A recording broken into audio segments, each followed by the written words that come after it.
आजच्या दिवसाची सुरुवात एकदम वेगळी आहे. ट्रेनमधल्या चहाने झाली आहे. आणि हो, हा चहाही असा ना, की याला बिलकुल चव नाही आहे. बट ती जर्नी, ती प्लेस खूप मस्त आहे.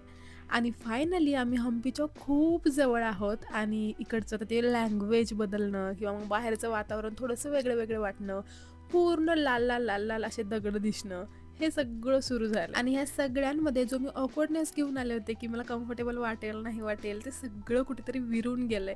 बाहेरचा नजारा पाहून तर उठल्या-उठल्या माझे डोळे असे तृप्त झालेत. मी जस्ट उठले आणि समोर हा नजारा. रात्रभर सुद्धा एकदम भारी झोप झाली आहे आणि आता आम्ही हॉस्पिट जंक्शनपासनं अगदीच 2 तासांच्या दुरीवरती आहोत. म्हणजे अजून 2 तासाला आम्ही हॉस्पिट जंक्शनला उतरणार आणि तिथून हम्पीला आम्ही ऑटोने जाणार आहोत. सगळ्या जणींसाठी ऑटो अरेंज केलेले आहेत. पर ऑटो 3 जणी असं आणि ते पण छान कम्फर्टेबली पार पडणार आहे. I know. बट आत्ताची ही जर्नी मला खूप जास्त एन्जॉयबल वाटतेय. ह्या सगळ्या अनोळखी पोरी आहेत तरी सुद्धा एकमेकींना छान सांभाळून घेत, एन्जॉय करत, एकमेकीच्या ताटातलं खात आम्ही निघालोय हम्पीला. आणि हे बघा, आमच्या बाजूला बसलेली लोकंसुद्धा एकदम छान भेटली होती बरं का. कुणीही असं एक असतं ना, कम्फर्ट देत होतं प्रत्येकजण, कुणीही अनकम्फर्टेबल करत नव्हतं.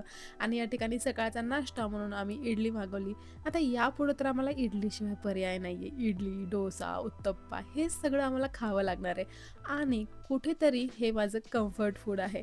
कधीही कुठेही गेलं की इडली, डोसा ह्या सगळ्या पदार्थांनी पोट भरतंच भरतं. कधीच कोणी उपाशी नाही राहत. त्यामुळे हे सगळं छानच वाटत होतं. त्यानंतर ज्यांच्या थ्रू आम्ही आता हम्पीला जातोय त्यापैकी 2 पोरी आलेल्या. ह्याही फार गोड होत्या आणि ह्यांनी आम्हाला एक वेलकम गिफ्ट टाईप दिलेलं. सो त्यामध्ये सॅनिटायझर, एक बॅग असं बरंच काय-काय होतं. एक चॉकलेटसुद्धा. आता हे सगळं मी तुम्हाला गेल्यावरती अनबॉक्स करून दाखवणार आहे. बट त्यानंतर आता 2च तास राहिले. चला ना एखादा रील करूया, एखादी काहीतरी डान्स मूव्ह करूया. असं करत-करत आम्ही 2 रील शूट केल्या, ज्या की तुम्हाला Instagramवरती पाहायला मिळतील. 2 रील्स आणि अजून बरंच काय-काय. आम्हाला अजूनही काय-काय शूट करायचं होतं. त्यामुळे आमचं असं चाललं होतं, की कम्फर्टेबली कुठे बसून आम्ही हे सगळं शूट करू शकू आणि त्याचसाठी ह्या सगळ्या पोझिशन्स पाहणं सुरू होतं. आता या सगळ्यांमध्ये एक गोष्ट तर माझ्या लक्षात आली आहे माहिती आहे का, की यातली प्रत्येक मुलगी दुसरीसाठी खूप अनोळखी होती. पहिल्यांदा भेटलेली होती, तरीसुद्धा ह्या इतक्या छान गप्पा कशा काय होऊ शकतात?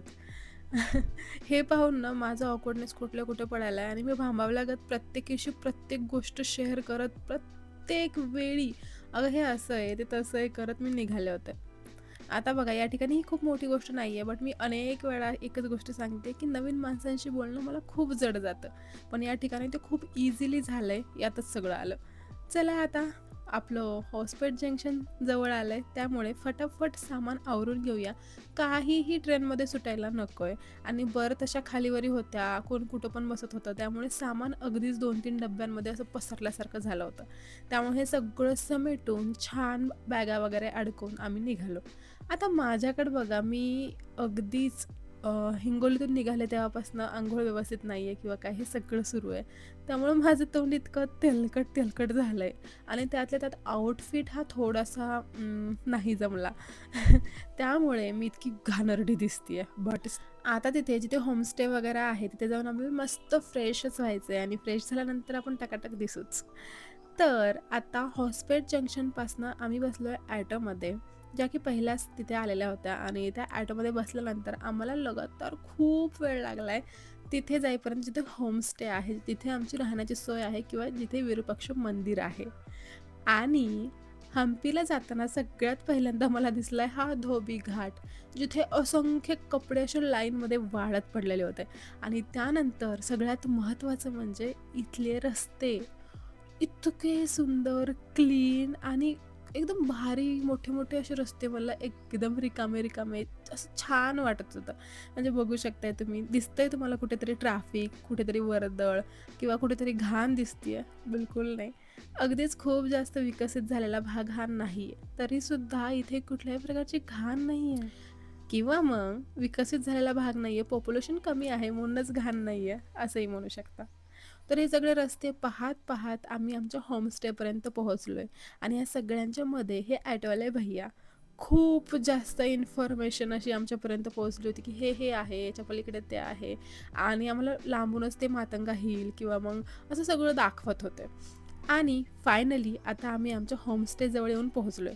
ह्या सगळ्या 40 जणी आम्ही इथे थांबलोय. त्यानंतर रूम्स अलॉट झाल्या. आता हा होमस्टे आहे तर सगळं कम्फर्टेबल आहे. क्लीन होतं मेन म्हणजे. क्लीन असलं की मग झालं. बाकी काही लक्झरी नाही लागत.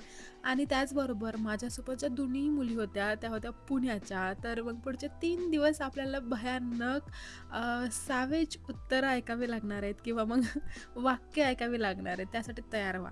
माझ्या शाळेपासूनची सगळी फ्रेंड्स, अगदी कॉलेजची सुद्धा, अर्ध्याच्या वर पुण्यामध्ये आता सेटल झालेली आहेत.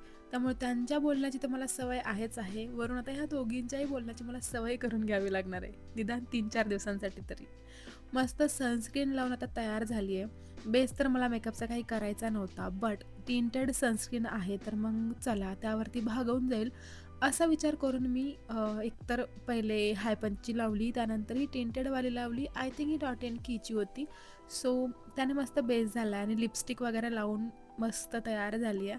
आणि ही सुंदर अशी साडी मिक्स अशा फॅब्रिकची छान बसली होती अंगावरती. आणि हे ब्लाऊज, आता हा ब्लाऊज ना मला नेताना असा वाटला होता की छान परफेक्ट बसेल.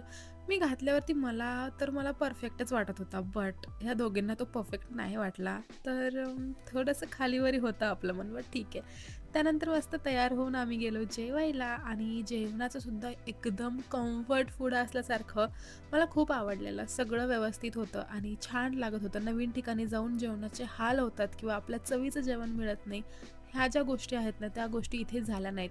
आणि ही सोनल म्हणजे ती जिच्या एजन्सीमार्फत आम्ही इथे आलोय, सगळं मॅनेजमेंट वगैरे तिच्याकडेच आहे. त्यानंतर जेवण वगैरे झालं आणि आम्ही परत रूमकडे जायला निघालो. इथे 10 ते 15 मिनटं अजून मिळाली आणि कुठल्याच मुलींचं आवरून झालं नव्हतं. बट आमच्या तिघींचं बऱ्यापैकी आवरून झालं होतं. आणि आमचं असं झालं की चला आता आमचं आवरून तर झालंय, मग आता काय करायचं. तर मी या ठिकाणी बसले त्या पार्सलमध्ये काय काय आहे बघत आणि ते सगळं बाहेर काढत. सगळ्यात आधी तर मस्त अशी विरूपाक्ष मंदिर, त्याच्या बाहेर सोनलचा पाठमोरा फोटो आणि मस्त नोट आहे. आणि हे छानशा अशा पॉकेटमध्ये भरून तिने दिले. त्यानंतर चॉकलेट, एक बॅग होती. बॅग मला इतकी आवडली आहे माहिती आहे का. वॉटर बॉटल आणि टिश्यूसुद्धा, सॅनिटायझर. बॅग मला सगळ्यात जास्त आवडली आहे. अजूनही मी ती यूज करते. आता मी ट्रिपला जाऊन आले आहे आणि मी ती यूज करते आहे. सो विचार करू शकाल की त्याची क्वालिटी किती छान असेल. बट मला खूप आवडली.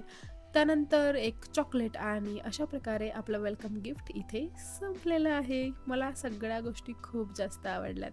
तुम्हाला यातलं काय आवडलं नक्की सांगा आणि युजफुलसुद्धा होत्या. आता पटापट आम्ही बाहेर पडलो. इथे सगळ्या जणी जमल्यात. ह्या सगळ्या 40 जणी आहेत आणि अगदीच विरूपाक्षाच्या खूप जवळ आम्ही राहतो. मस्त माहिती घेऊन आता निघालोय आम्ही विरूपाक्ष मंदिराकडे. आणि नेक्स्ट ब्लॉग पाहायला बिलकुल विसरू नका, कारण विरूपाक्ष मंदिर तुम्हाला कम्प्लीट त्यामध्ये दिसणार आहे. Thank you for watching. बाय.